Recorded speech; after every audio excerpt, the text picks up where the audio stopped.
One of the most popular methods being used today to repair nail hole injuries in passenger, truck, agricultural, and industrial tires is the TechTwo-Piece repair system. The two-piece repair method consists of a separate rubber stem and repair unit to properly repair nail hole injuries. This repair meets all tire manufacturers' requirements and published industry recommendations for proper nail hole repair. This demonstration will feature the two-piece stem and repair unit method. The following procedures should be followed when repairing all steel radial constructed tires. These are the tech products and accessories used for the two-piece stem and repair unit method. Additional information about recommended tools is available in Chapter 7 of this DVD or in Tech Repair Manual RM5. Careful inspection is of major importance to ensure a properly repaired tire. Thorough inspection will help prevent returning an unsafe tire to service. After locating the injury, mark the area with a tire crayon.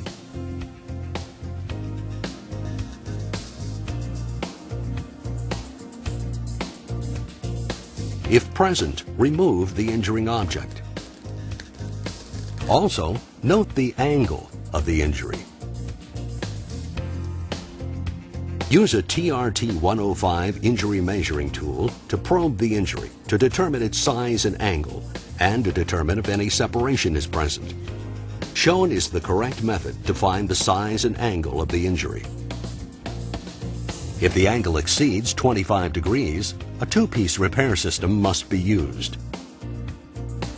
The injury has been determined to be 10 millimeters, 3/8 inches.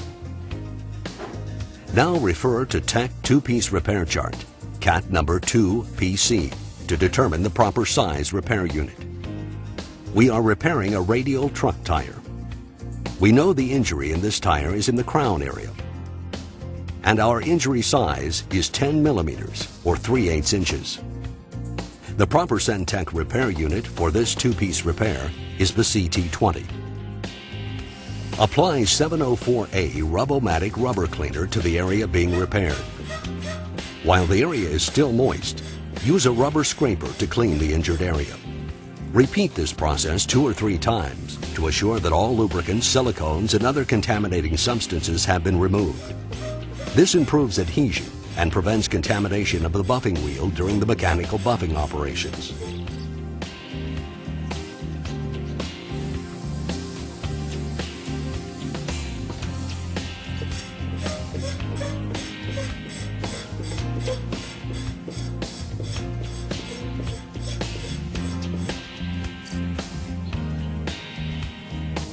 Use the appropriate size carbide cutter, in this case a CC10, in a low-speed drill, maximum 1200 RPM, to prepare the injury.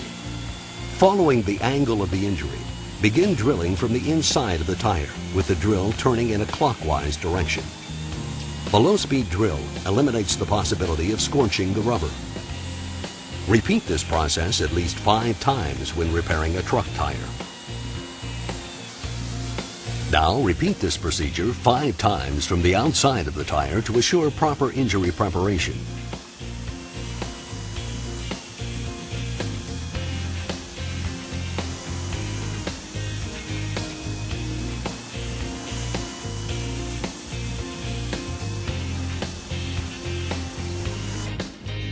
Proper drilling with the appropriate size carbide cutter ensures complete damage removal while preventing future injury growth.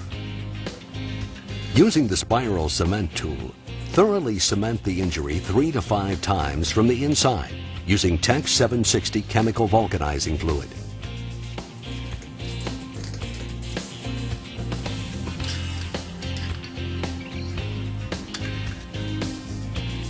Leave the spiral cement tool in the injury after the final cementing procedure to assure that the cement remains moist in the prepared injury channel.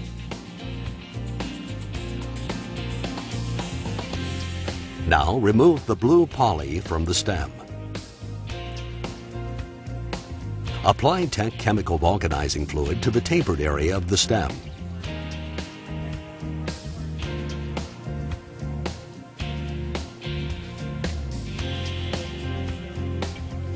Then remove the spiral tool and immediately push the wire through the injured area.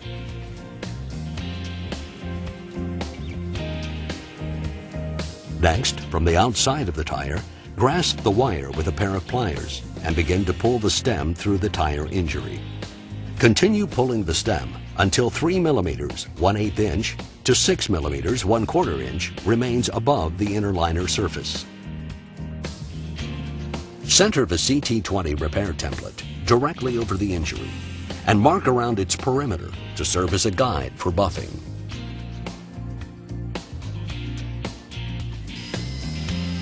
Next, using a fine grit inner liner buffing wheel on a low RPM air tool, mechanically buff the stem flush with the inner liner. Continue buffing within the previously outlined area.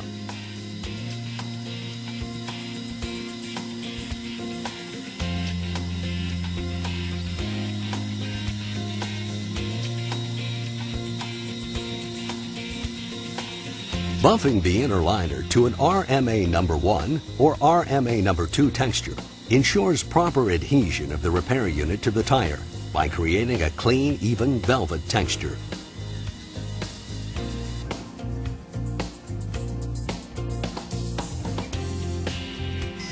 Using a soft wire brush on a low RPM air tool, lightly buff from the right side of the prepared surface to the left side. You may need to repeat this process a second time to assure that all buffing dust and steel shavings are removed. Do not use a compressed air line for this procedure. The air may contain moisture and oil that will contaminate the buff surface. Vacuum all buffing dust and steel shavings from the tire. When using a brush for cleaning, avoid touching the buff surface with the vacuum. This will lead to contamination of the buff surface.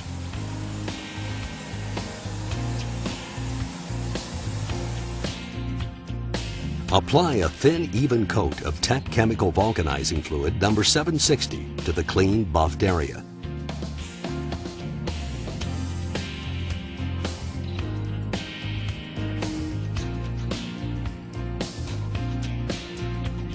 Always apply the vulcanizing fluid from the center out. Do not cement beyond the buffed area. Allow 3 to 5 minutes for the vulcanizing fluid to dry. Extended drying time may be needed under adverse weather conditions. Make sure the beads of the tire are in a relaxed position before installing the repair unit.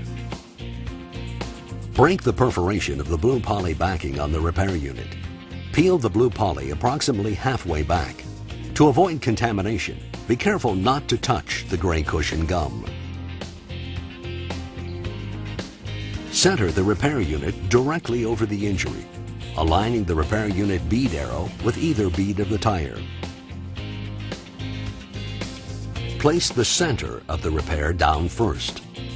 Press down the center with your thumb, and then stitch.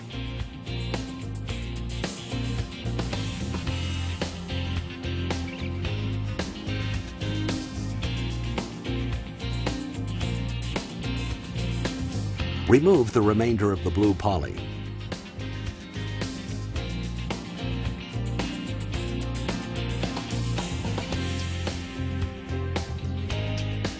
Then thumb and stitch from the center out.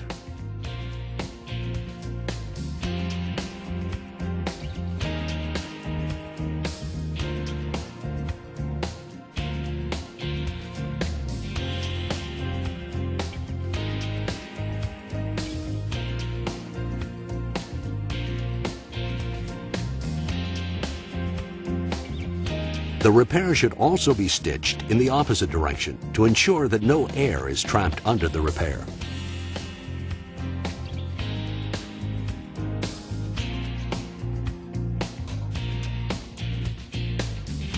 Remove the clear poly from the Centec repair unit.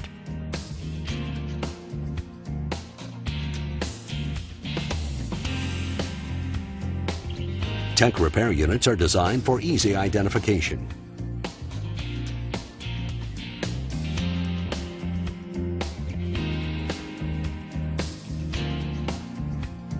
In the event that the radial tire is of tube-type construction, apply Tech Tire Talc number 706 to prevent the gray cushion gum edge of the repair unit from vulcanizing to the tube.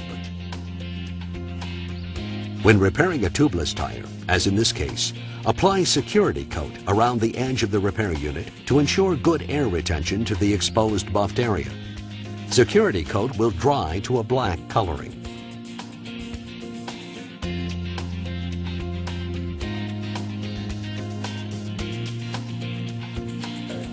Next, go to the outside of the tire and cut off the remaining portion of the stem, approximately 1/8 inch or 3 millimeters above the tire surface. The tire can now be returned to service. This repair method has become extremely popular within the tire industry because of its simplicity, while still providing a professional, permanent repair which meets all industry requirements.